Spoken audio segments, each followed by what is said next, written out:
Ini sekarang kita bahas beberapa contoh kasus bentuk dalamnya cinta Rasulullah kepada Khadijah. Rasulullah itu diberikan 9 bidadari pengganti Khadijah, itu nggak ada satupun yang bisa menggantikan Khadijah.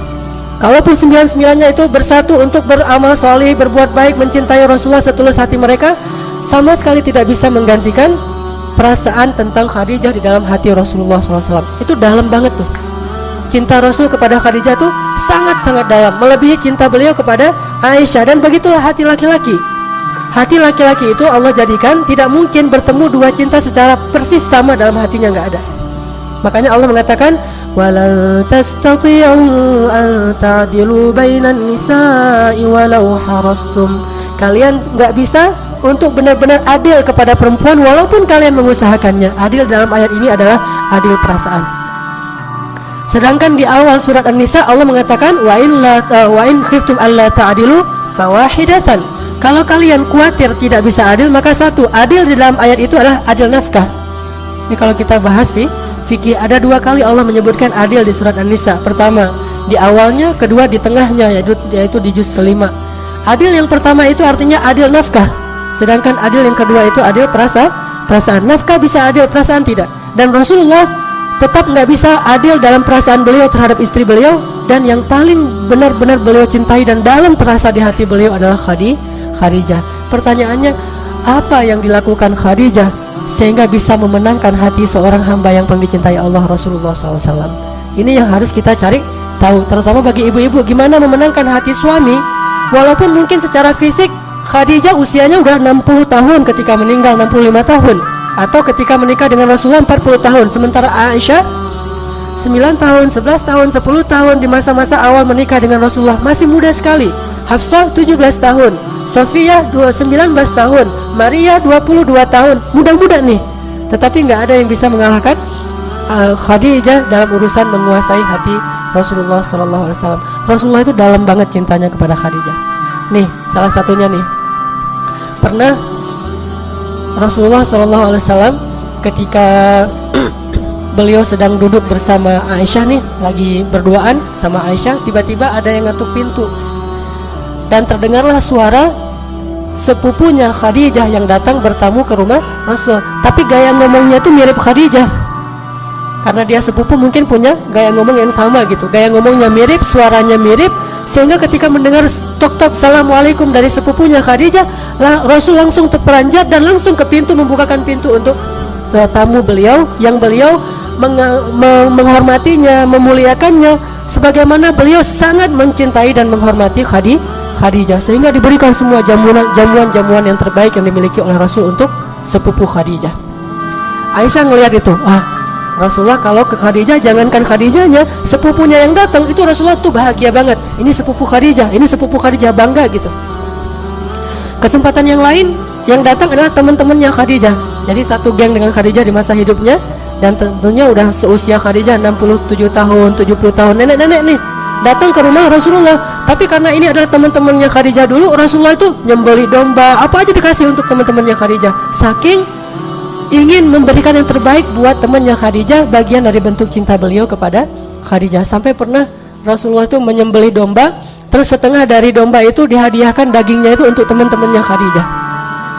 Dilihat lagi oleh Aisyah, karena keseringan kayak gini, Aisyah lama-lama jadi cemburu tuh. Akhirnya Aisyah bilang apa? Khadijah, dalam tanda seru gitu. Kalau bahasa kita, Khadijah lagi gitu ya. Kalau bahasa orang Arab, Khadijah, kata Aisyah. Ya Rasulullah, kata Aisyah karena cemburu, kenapa engkau tidak pernah bisa melupakan perempuan tua itu? Kata Aisyah, kenapa engkau nggak pernah bisa ngelupain perempuan yang udah berumur itu? Langsung Rasulullah dalam keadaan tidak senang. Beliau kemudian wajahnya memerah dan mengatakan, ya Aisyah, demi Allah aku tidak akan pernah bisa melupakan Khadijah sampai akhir hayatku. Sesungguhnya dia telah masuk dalam hatiku sedalam-dalamnya dan tidak akan pernah aku lupakan cintanya kepada Khadijah. Terus Rasulullah bilang, dia beriman kepadaku ketika orang lain kufur. Dia memberikan hartanya kepadaku ketika yang lain memegang erat harta-harta mereka. Dia membantuku dalam dakwah dan menemaniku ketika yang lain meninggalkanku, dan seterusnya. Dan salah satunya dia memberikan kepadaku anak-anak ketika yang lain tidak memberikan anak. Jadi dari Khadijah Rasulullah punya anak berapa? Ayo coba kita hitung. Anak yang pertama namanya Qasim. Makanya Rasulullah dikenal juga dengan panggilan Abu Qasim. Kemudian yang kedua Zainab. Kemudian yang ketiga Ruqayyah, Ummu Kulsum, kemudian Abdullah, kemudian Fatimah. Sedangkan dari yang lain cuma ada satu nanti Ibrahim, kalau nggak salah dari Maria, tapi juga sama meninggal di masa masih kecil. Oke, artinya Khadijah itu sangat dicintai oleh Rasulullah sehingga Rasulullah marah ketika Aisyah menghina Khadijah di depan Rasulullah. Dan marahnya Rasulullah itu adalah sunnah. Jadi kita harus tahu bahwa Rasulullah itu marahnya kapan, senangnya kapan, memaafkannya kapan, membalasnya kapan, semua yang dilakukan Rasulullah itu adalah sunnah. Jadi jangan hanya ucapannya yang dianggap sebagai sunnah, sikap Nabi itu sunnah. Dan marahnya Rasul ketika Aisyah menghina Khadijah itu marah yang paling baik. Posisi marah yang paling ideal itu di situ tuh. Tetapi dengan cara tidak mencela, tidak menyakiti, tidak menzalimi istri. Tetapi di situ suami marah. Sehingga ketika misalnya ada orang lain yang menghina istri kita, atau ada saudara kita menghina istri kita, atau teman kita menghina istri kita, maka di situ marahnya kita itu ikut sunnah Nabi. Tetapi dengan syarat marah yang beretika, tidak mencela, tidak menyakiti, tidak menzalimi hak-hak orang lain.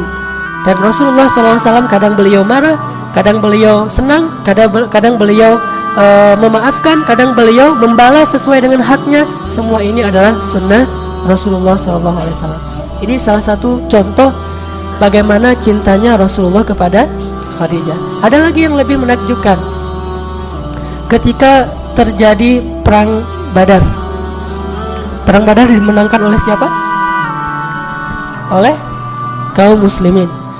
Ternyata dalam perang Badar itu ada seorang menantu Rasul yang ikut berperang tapi di pihak musuh. Dia adalah suaminya Zainab.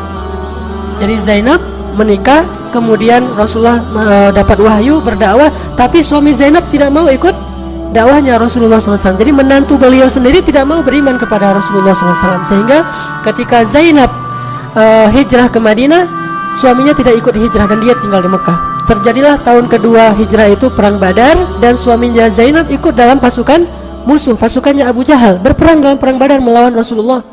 Lalu dia tertangkap, ditawan, sehingga ada dua pilihan, kalau nggak dibunuh maka ditebus. Itu hukuman bagi tawanan perang. Akhirnya karena Zainab gimana juga itu suaminya, dia kasihan walaupun mereka udah nggak bareng-bareng lagi. Akhirnya Zainab pun berpikir gimana cara menebus suaminya. Terfikirlah oleh dia untuk menebus suaminya dengan kalung pemberian ibunya Khadijah. Pemberian Khadijah. Datanglah Zainab kepada Rasulullah, kata Zainab, "Ya Rasulullah, saya ingin menebus suami saya." Zainab tidak bilang wahai ayah, tapi ya Rasulullah, supaya tidak ada nepotisme. "Ya Rasulullah, saya ingin menebus suami saya." Kata Rasulullah, "Dengan apa engkau akan menebusnya ya Zainab?" Tiba-tiba Zainab mengeluarkan kalung milik Khadijah kepada Rasulullah. Ketika Rasulullah melihat kalung itu di tangan Zainab, langsung Rasulullah menitikkan air mata. Langsung Rasulullah menunduk dan menangis karena sangat sedih melihat kalungnya Khadijah, dan beliau langsung teringat masa-masa ketika beliau bersama dengan Khadijah. Kayak gitu dalamnya cinta Rasulullah kepada Khadijah. Hanya dengan melihat kalungnya Khadijah, Rasulullah langsung bersedih. Dan bukan hanya bersedih, beliau khawatir kalau kalung ini dipakai untuk menebus suaminya Zainab, maka kalung ini nanti akan dilelang di antara kaum muslimin, dan beliau nggak rela kalungnya Khadijah dilelang. Coba bayangin, ibarat seorang suami yang cinta banget sama istrinya, lalu ketika istrinya sudah wafat, baju istrinya itu dia cium, karena aroma tubuh istrinya itu dia tahu banget kan ya, dan terasa masa-masa bersama dengan istrinya itu semuanya berarti. Aroma tubuhnya, pakaiannya, kalungnya, apapun kebiasaannya, makanannya, piringnya, gelasnya, itu semuanya berarti karena cinta yang dalam dari Rasulullah kepada Khadijah. Sehingga ketika Zainab mengeluarkan kalung milik Khadijah, langsung Rasulullah menangis. Lalu setelah beliau menangis, beliau mengangkat kepalanya dan mengatakan kepada sahabatnya, "Relakah kalian jika kalian membebaskan menantuku tanpa harus menebusnya dengan gelang istriku?" Karena beliau nggak tega dan nggak punya apa-apa yang lain selain kalungnya Khadijah. "Relakah kalian jika dia ditebus tapi tidak dengan kalung istriku?" Akhirnya para sahabat memaafkan dan merelakan itu dan kembalikan kalung itu kepada Zainab. Ini dalamnya cinta Rasulullah kepada Khadijah.